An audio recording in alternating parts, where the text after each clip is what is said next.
है, आज पढ़ेंगे हम रासायनिक संयोग के नियम। तो डाल्टन के परमाणु सिद्धांत के पूर्व रासायनिक अणु और परमाणु होते हैं, इस बात को नहीं जानते थे, है ना।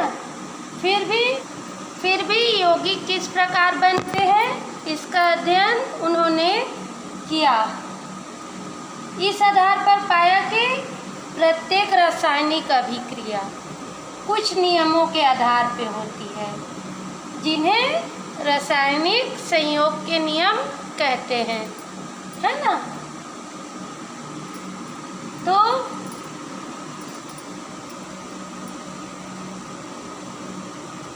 डाल्टन के परमाणु सिद्धांत के पूर्व रसायनज्ञों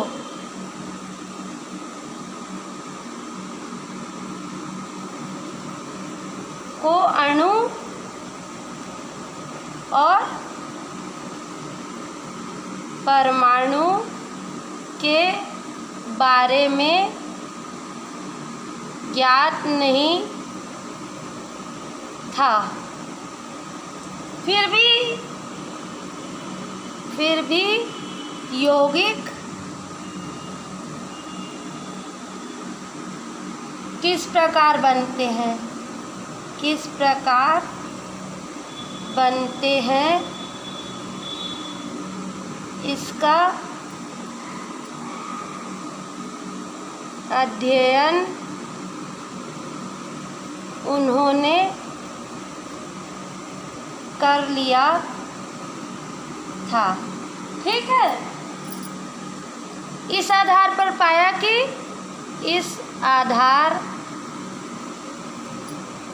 पर पाया कि प्रत्येक रासायनिक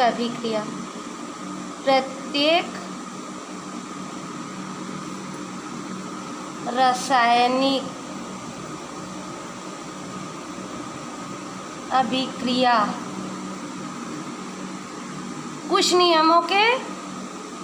कुछ नियमों के आधार पर होती है। ठीक है। ये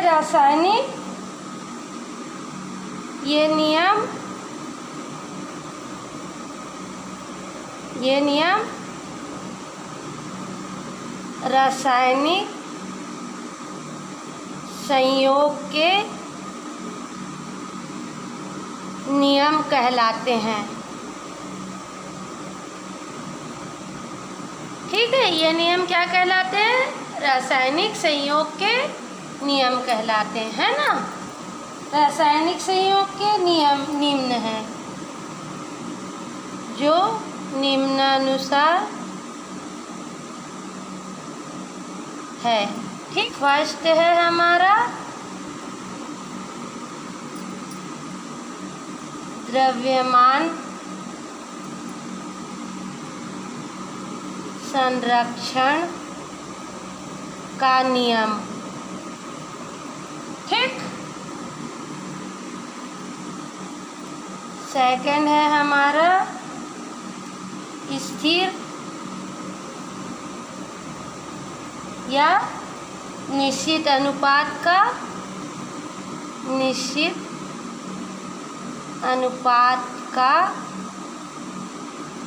नियम। ठीक। थर्ड है हमारा गुणित अनुपात का नियम। गुणित अनुपात का नियम। ठीक।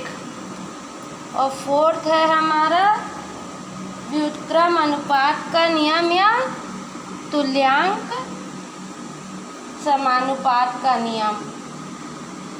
व्युत्क्रम अनुपात का नियम या तुल्यांक समानुपात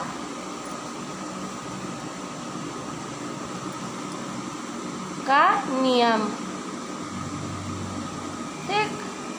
और 5वां है हमारा गैलुसा का गैस आयतन संबंधी नियम। गैलुसा का गैस आयतन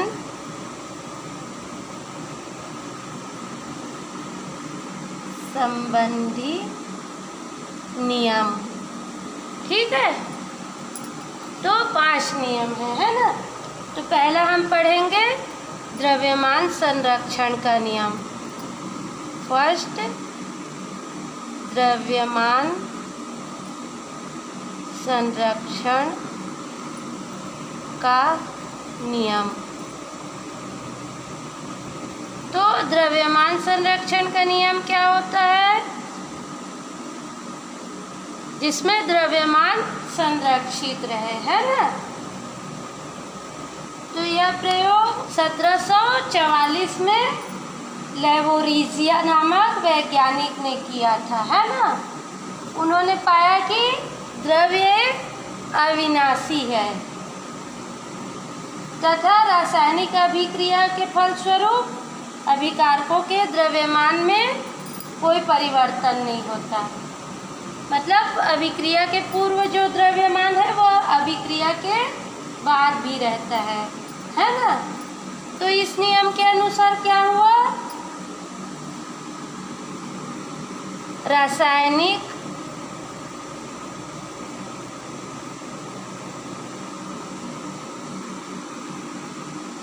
रासायनिक परिवर्तन में भाग लेने वाले पदार्थों, रासायनिक अभिक्रिया में भाग लेने वाले पदार्थों का कुल द्रव्यमान परिवर्तन के पश्चात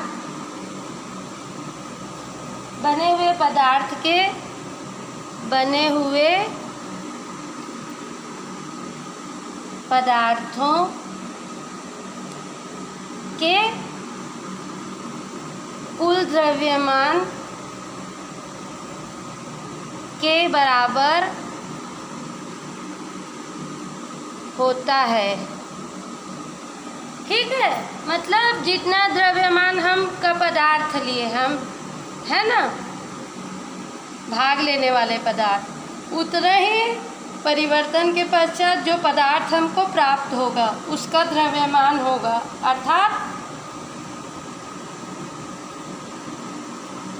अथवा इसको इस प्रकार भी बोल सकते हैं कि रासायनिक परिवर्तन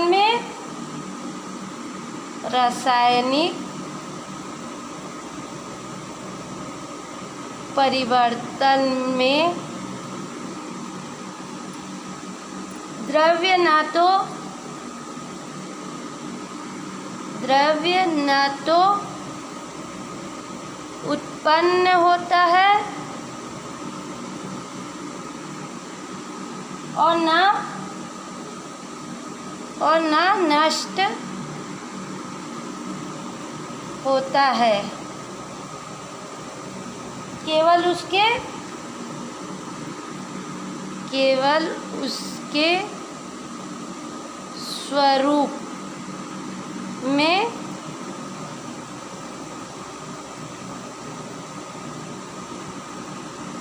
या अवस्था में परिवर्तन होता है। तो क्या होता है कि रासायनिक अभिक्रिया के फलस्वरूप उसके संगठन और रूप में परिवर्तन हो जाता है पदार्थ के। कुछ रासायनिक अभिक्रिया में लगता है कि पदार्थ खत्म हो रहा है, कम हो रहा है। जैसे मोमबत्ती चलता है तो क्या लगता है कि मोमबत्ती समाप्त हो रहा है, ऐसा लगता है, परंतु इसके रूप में परिवर्तन होता है। जैसे कि पदार्थ जल वाष्प और कार्बन डाइऑक्साइड धुआं और वायुमंडल में मिल जाता है। रासायनिक अभिक्रिया के फलस्वरूप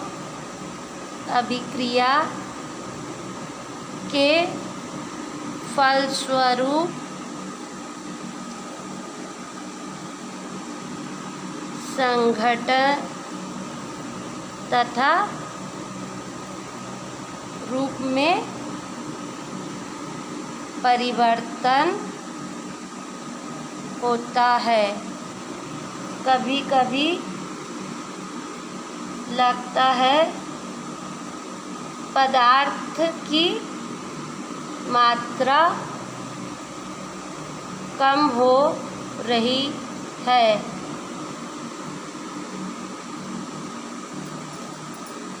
जैसे उदाहरण के लिए जैसे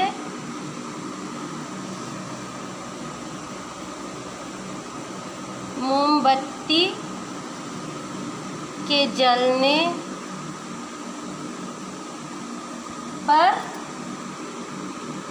मोम का समाप्त हो जाना, परंतु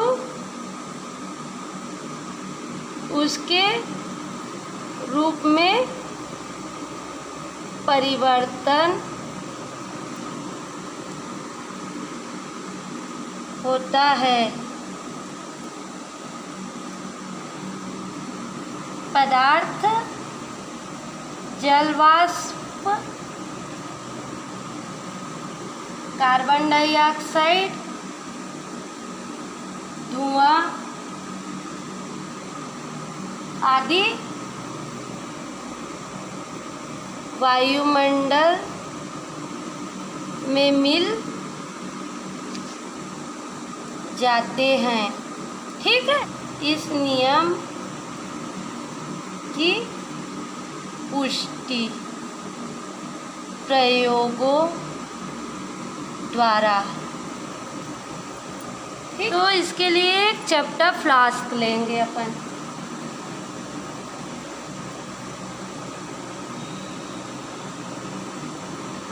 ये क्या है, गोल पेंदे वाला फ्लास्क ले लिए है ना।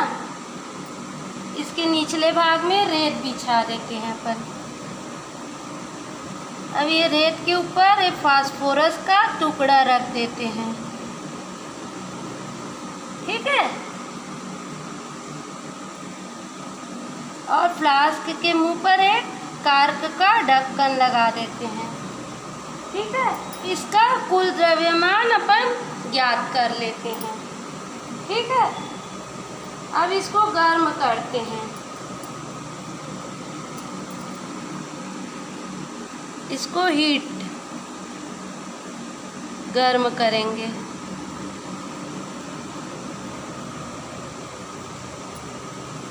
तो क्या है, फास्फोरस जलने लगता है ना।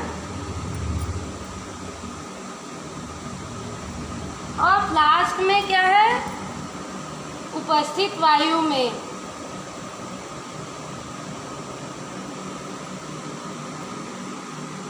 P2O5 बनाता है, जो धूम्र के रूप में, धुएं के रूप में पूरे फ्लास्क में भर जाता है ना। और जब यह अभिक्रिया पूर्ण हो जाती है तो हम इसका द्रव्यमान ज्ञात कर लेते हैं।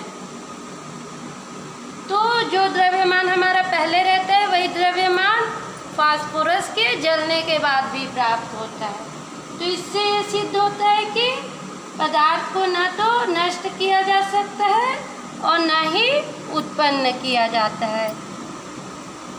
पहला प्रयोग इसे लिख लेते हैं अपन, है ना। एक चपटे गोल पेंदे वाला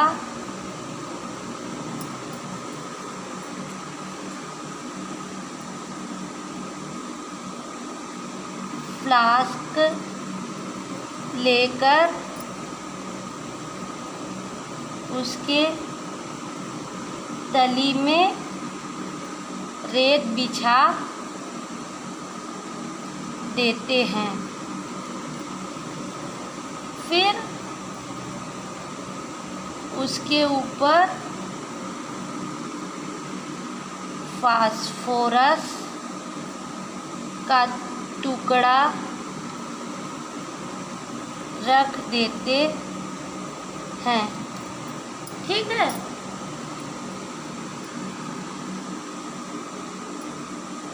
अब फ्लास्क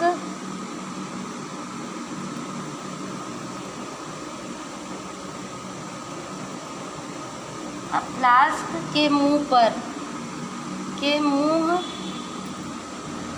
पर एक ढक्कन लगा देते हैं। ठीक है। अब इस फ्लास्क का द्रव्यमान ज्ञात कर लेते हैं। फिर इस फ्लास्क को गर्म करते हैं, जिससे फ्लास्क के अंदर उपस्थित ऑक्सीजन से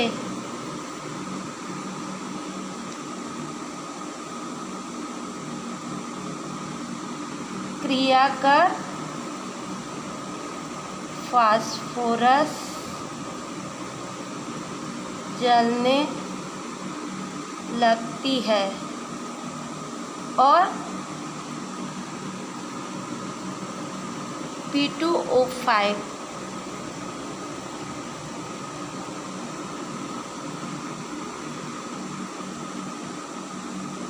बनाता है, जो धूम्र के रूप में फ्लास्क में रहता है। अभिक्रिया पूर्ण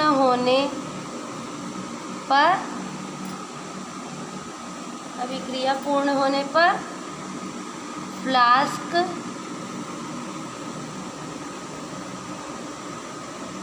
का द्रव्यमान ज्ञात कर लेते हैं।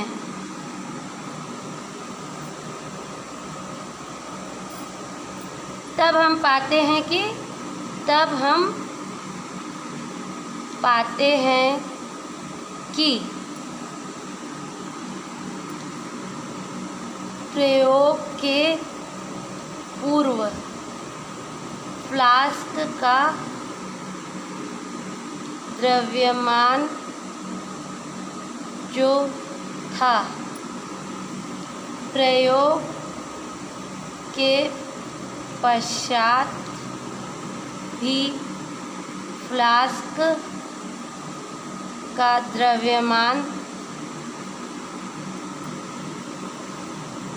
वही है। इससे सिद्ध होता है कि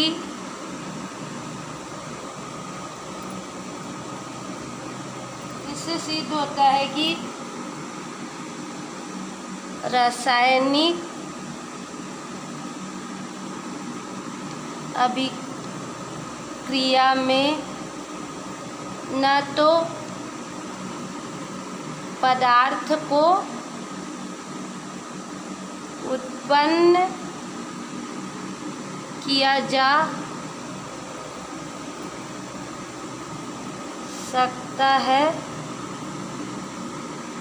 और ना ही नष्ट किया जा सकता है। ठीक है। सेकेंड है लैंडोल्ट का प्रयोग। लैंडोल्ट ने 15 वर्षों तक रासायनिक अभिक्रिया का अध्ययन किया। उसमें क्या किया? उसने एक एच आकार के पात्र की एक एच आकार का पात्र लिया, है ना। उसके दोनों नलियों में अभिकारक भर दिया और ऊपर से बंद कर दिया और अभिकारकों से भरे पात्र को तौल लिया।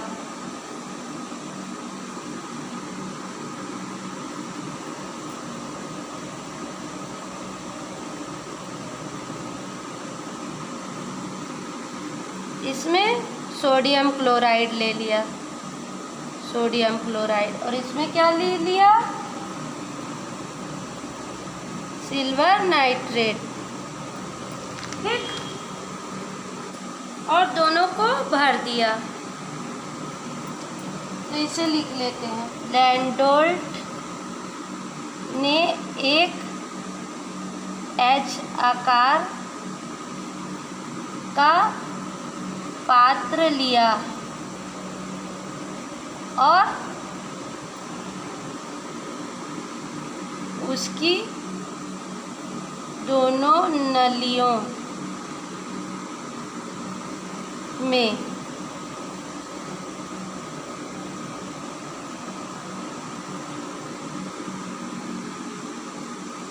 अभिकारकों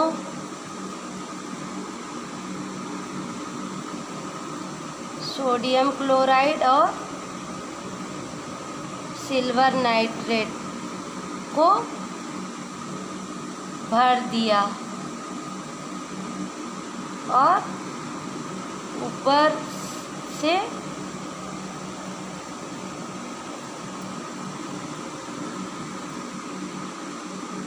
नलियों का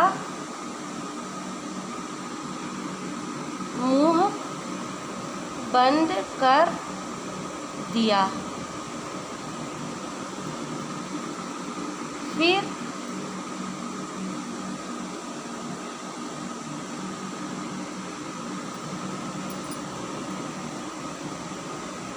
अभिकारकों से भरे पात्र को तौल लिया।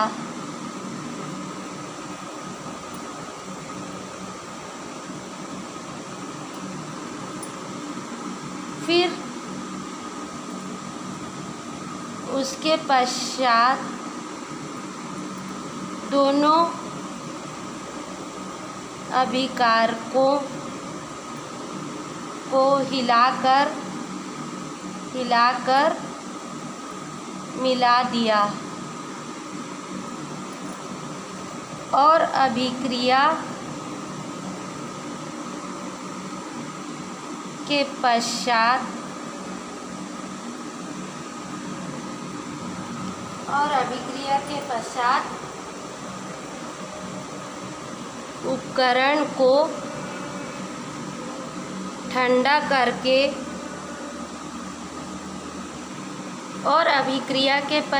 उपकरण को ठंडा करके पुनः तौल लिया।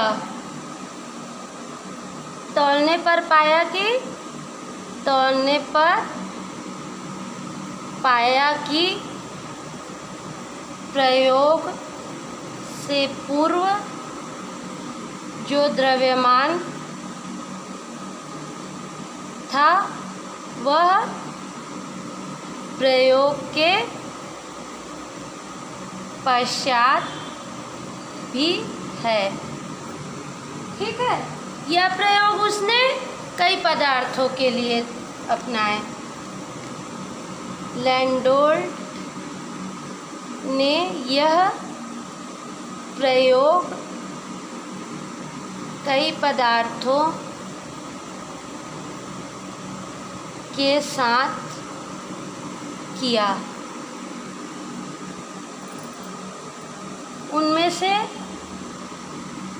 उनमें से कुछ निम्न हैं। पहला silver nitrate plus sodium chloride.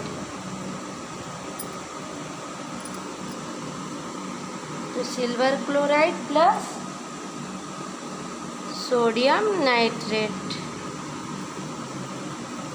Second है beryllium chloride plus sodium sulphate. तो beryllium sulphate plus sodium chloride प्राप्त हुआ। ठीक, जिसके द्रव्यमान में भी कोई अंतर नहीं था। तो इससे सिद्ध होता है कि पदार्थ द्रव्यमान को, इससे सिद्ध होता है द्रव्यमान को न उत्पन्न किया जा सकता है न नष्ट किया जा सकता है, केवल उसके रूप और अवस्था में परिवर्तन किया जा सकता है। ठीक है, ठीक है ना। यह है द्रव्यमान संरक्षण का नियम। ठीक है, नियम की वर्तमान स्थिति। अब हमको पता है कि आइंस्टीन के अपेक्षिता सिद्धांत से, आइंस्टीन के अपेक्षिता सिद्धांत से किसी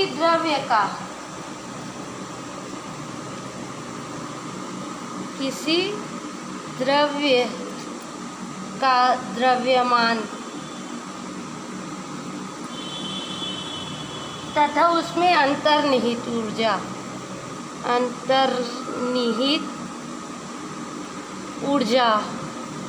ठीक है, अंतर्निहित ऊर्जा एक दूसरे में परिवर्तित होती है, एक दूसरे में परिवर्तनीय होती है। आइंस्टीन के सिद्धांत के अनुसार क्या होता है, किसी द्रव्य का द्रव्यमान और उसमें अंतर्निहित ऊर्जा एक दूसरे में परिवर्तनीय होती है। यदि किसी द्रव्य का द्रव्यमान, ठीक है, यदि किसी द्रव्य का द्रव्यमान m हो तो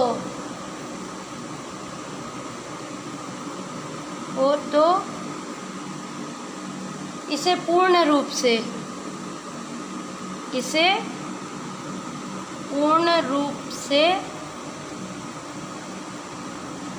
परिवर्तित करने पर, पूर्ण रूप से ऊर्जा में परिवर्तित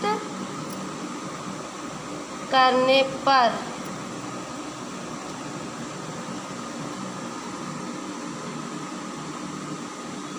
mc²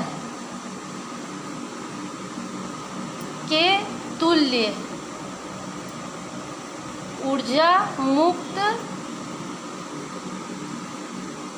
होगी। ठीक है, अर्थात E बराबर mc², जहाँ c बराबर प्रकाश का वेग है। ठीक है, इसका अर्थ क्या हो गया? इसका अर्थ यदि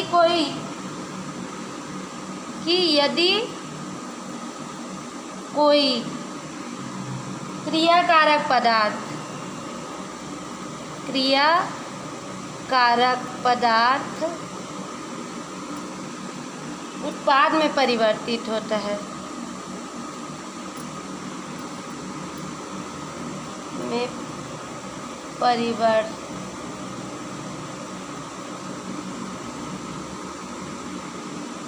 परिवर्तित होता है, तो परिवर्तित होती है तथा ऊर्जा मुक्त होती है। तो उत्पाद के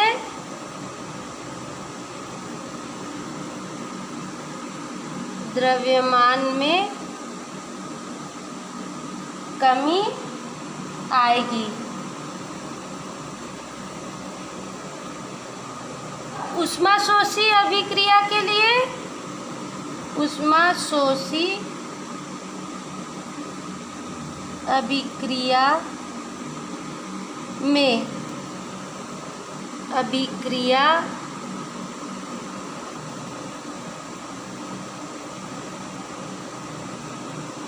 के तहत बनने वाले उत्पाद का द्रव्यमान क्रियाकारक पदार्थ के द्रव्यमान से अधिक होगा। यह वर्तमान स्थिति है इस नियम की, है ना। किंतु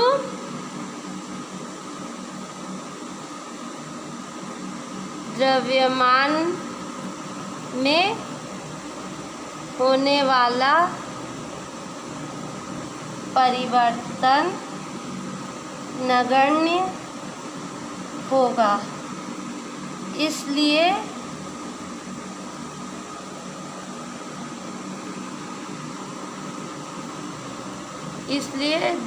द्रव्यमान संरक्षण के नियम को सत्य माना जा सकता है। ठीक है, अब नाभिकीय अभिक्रिया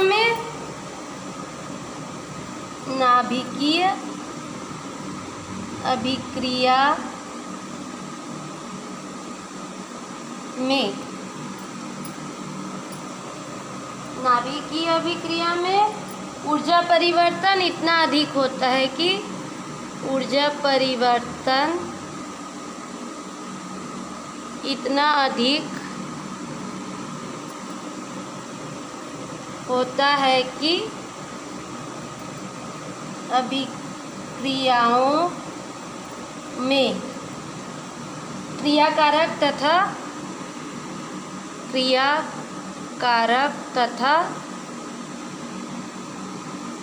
उत्पाद के द्रव्यमानों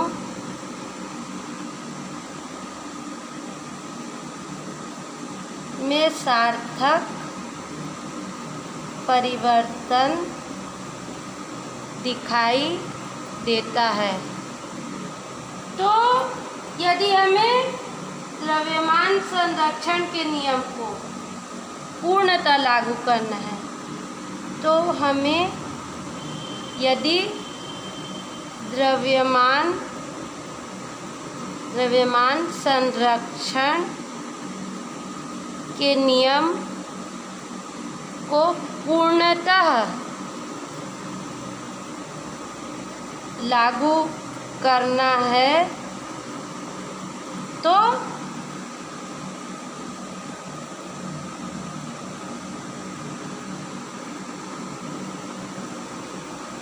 हमें ऊर्जा और द्रव्यमान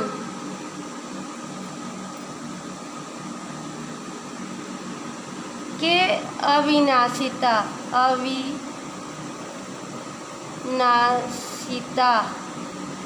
को अलग अलग न लेकर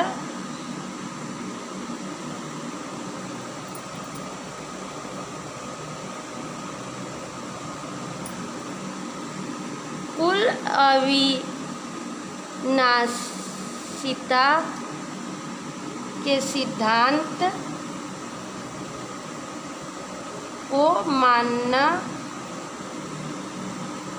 होगा। ठीक है, तो इस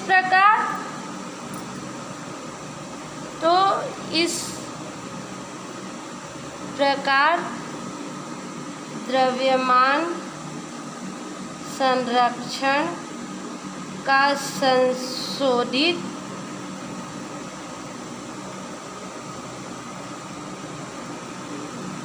रूप निम्नानुसार होगा। तो नए नियम के अनुसार द्रव्यमान संरक्षण का नियम, द्रव्यमान संरक्षण का नियम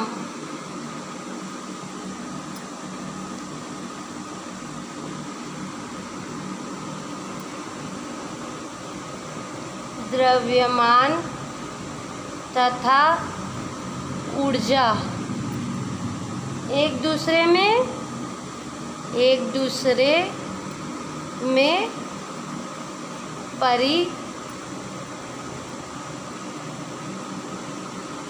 परिवर्तनीय है। इस निकाय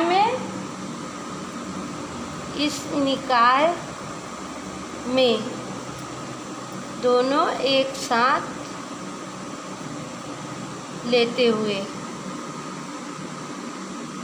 दोनों को एक साथ लेते हैं ना, इस निकाय में इनका योग स्थिर होता है। तो संशोधित रूप क्या है आज का द्रव्यमान संरक्षण का? द्रव्यमान और ऊर्जा एक दूसरे में परिवर्तनीय है ना, और इस निकाय में इनका योग स्थिर रहता है। तो यह द्रव्यमान संरक्षण का संशोधित वर्तमान रूप है ना। अब मान लो 6.4 ग्राम मैग्नीशियम कार्बोनेट को गर्म करते हैं पर 2.88 ग्राम मैग्नीशियम ऑक्साइड तथा 3.52 ग्राम कार्बन डाइऑक्साइड प्राप्त होता है। तो सिद्ध कीजिए कि उक्त आंकड़े द्रव्यमान के अविनाशिता सिद्धांत को प्रतिपादित करते हैं। ठीक है, तो हल क्या होता है? क्या दिया है? अभिकारक, क्रियाकारक पदार्थ कितना है अपना? मैग्नीशियम कार्बोनेट 6.4 ग्राम। ठीक, अब उत्पादक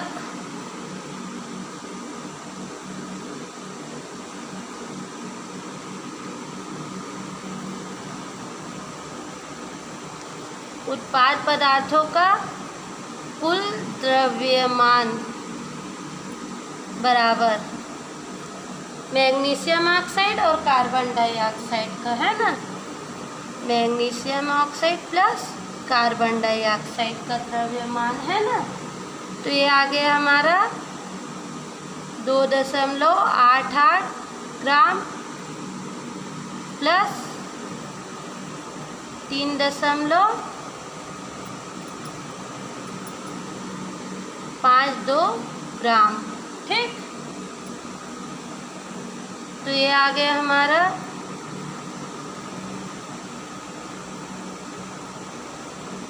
6.40 ग्राम, ठीक।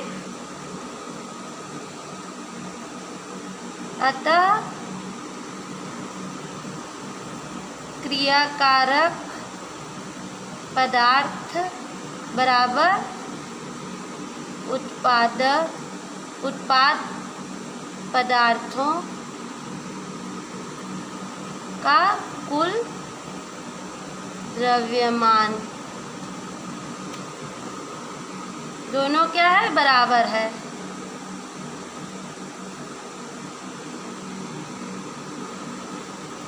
तो यही द्रव्यमान संरक्षण का नियम है ना।